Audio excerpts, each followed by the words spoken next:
This is The Curious Gamer. I'm Devin Pulaski. When you're faced with losing someone extremely important to you, what do you do?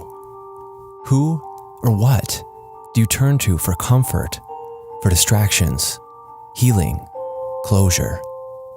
It's easy to turn to mindless entertainment for escapism, a quick distraction from the pain. But sometimes, the right piece of media or art can elevate the grieving process into something more bearable, something you learn and grow from. Is it even possible that a video game can accomplish this? And if so, are there any out there that do? I was having a great day one September afternoon. It was my senior year of college, and I just finished up a huge project that involved the entire university. It went really well, and I was excited for that and all the other amazing projects and experiences my final year would yield. And so, I was enjoying a break with friends. Then, on the way to dinner, I got a phone call. Afterwards, my life was never the same. A few days later, I went home to be with my family. My dad needed emergency brain surgery. He was diagnosed with stage 4 glioblastoma, a fatal type of brain cancer. Even with the best brain surgery and treatments, the life expectancy is roughly 6 months. What followed was 2.5 years of dealing with the cancer, while at the same time trying to maintain a normal sense of life. Nearly 2 years after his diagnosis, something came along that provided me with what I needed most of all: a moment of calm, comfort, and clarity. A video game made its debut from a small studio called That Game Company for the PlayStation 3. The game is Journey, which many consider to be the shining example of artistic expression in interactive media made thus far. In this episode, I'd like to share Journey with you and illustrate how it becomes a very unique and special experience for everyone who touches it. And for me, well, it helped me cope with the loss of my dad, or at least a little.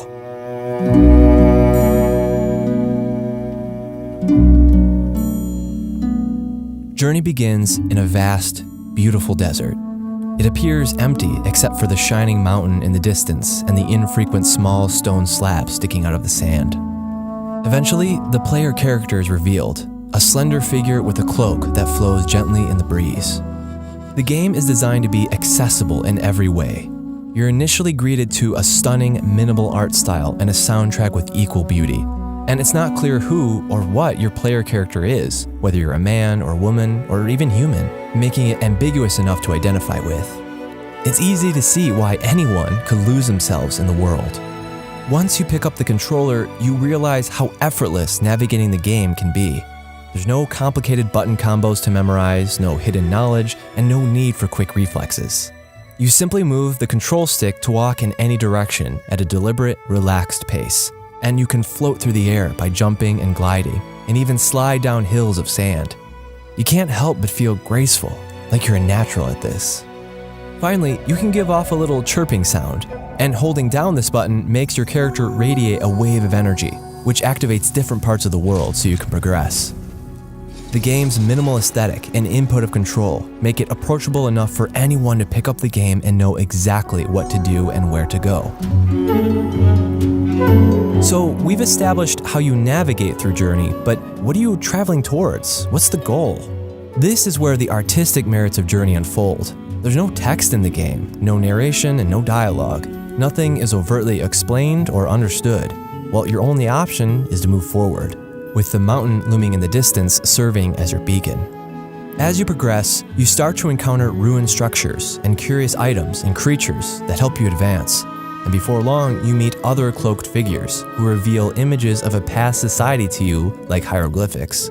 But the rest of Journey is left to your interpretation, and this is where the main draw of the game lies, the unique quality that allowed me to connect so strongly with it, and why many others feel the same. When I started playing Journey, there was a lot that my family and I were struggling with. My dad had gone through 2 brain surgeries and would soon go through a third.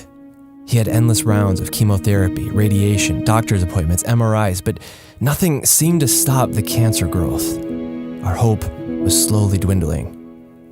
On top of that, I was still figuring out life after college, how to advance in my professional career, and planning for my wedding the following summer. The stress was hitting a boiling point, and I was starting to wonder if my dad would see me get married, let alone live beyond that. With all this on my mind, slipping into the world of Journey became an enveloping experience. But due to the abstract and open nature of its world, its controls, its art style, and its music, well, it became effortless to unconsciously fill in the gaps of the game with my own experiences. It isn't long before the sun-drenched and wide-open desert world suddenly plunges you deep below. The new colors make the space feel immediately foreign and unsettling, almost as if you've sunken deep below a terrifying ocean. As you make your way forward, you encounter what can only be described as the game's antagonist. It's a mechanical, whale-like monster that ominously hovers above you, always scanning for a new target to attack. If it spots you, it tackles you with all its might, knocking you battered and bruised into the sand.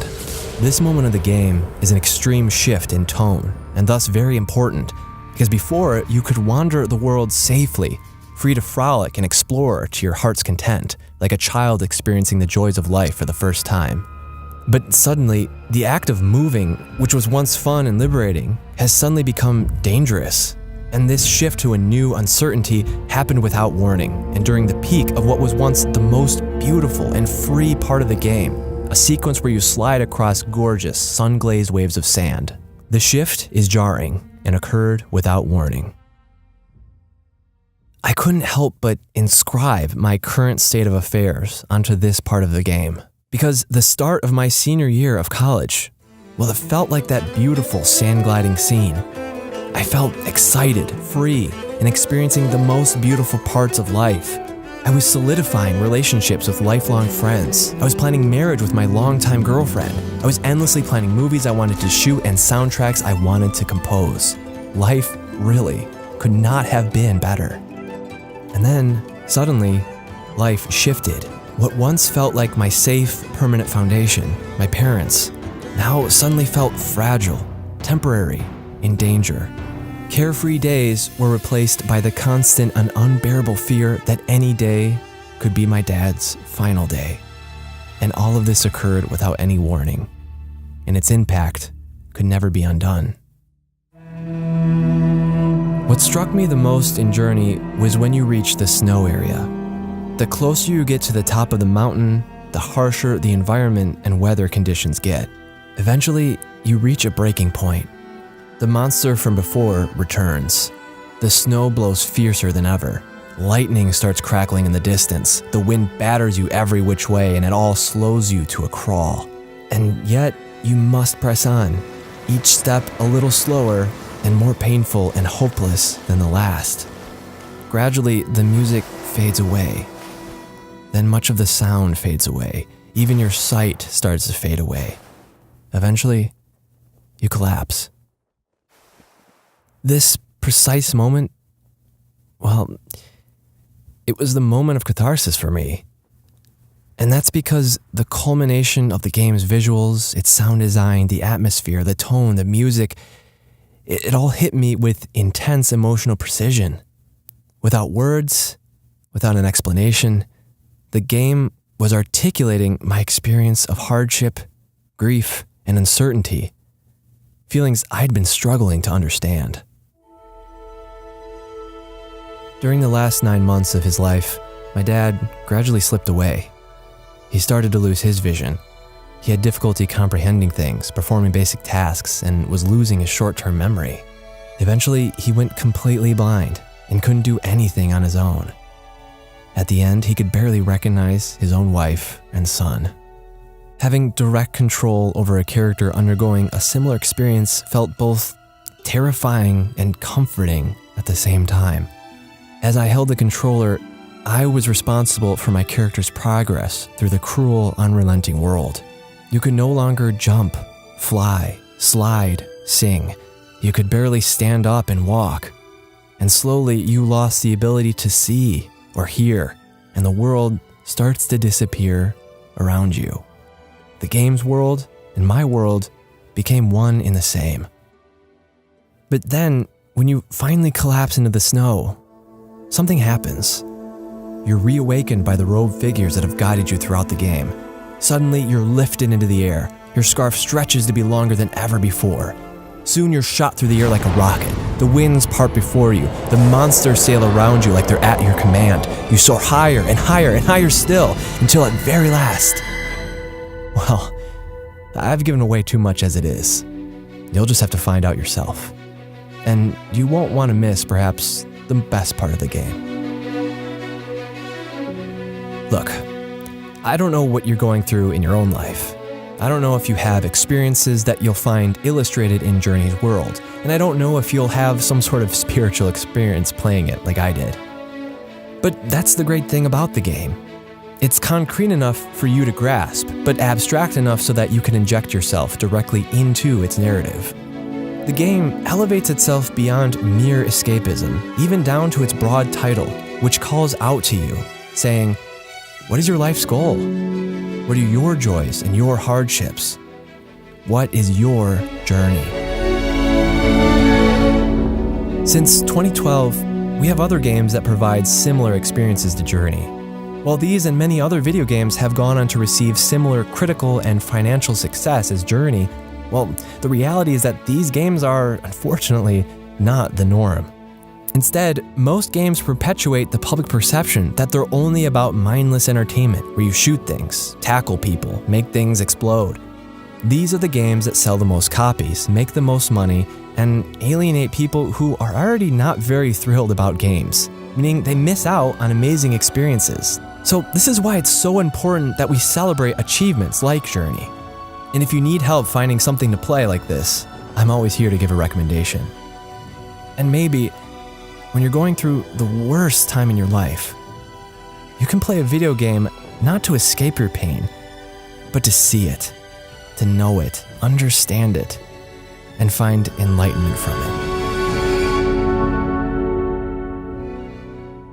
This episode of The Curious Gamer was produced by me, Devin Pulaski.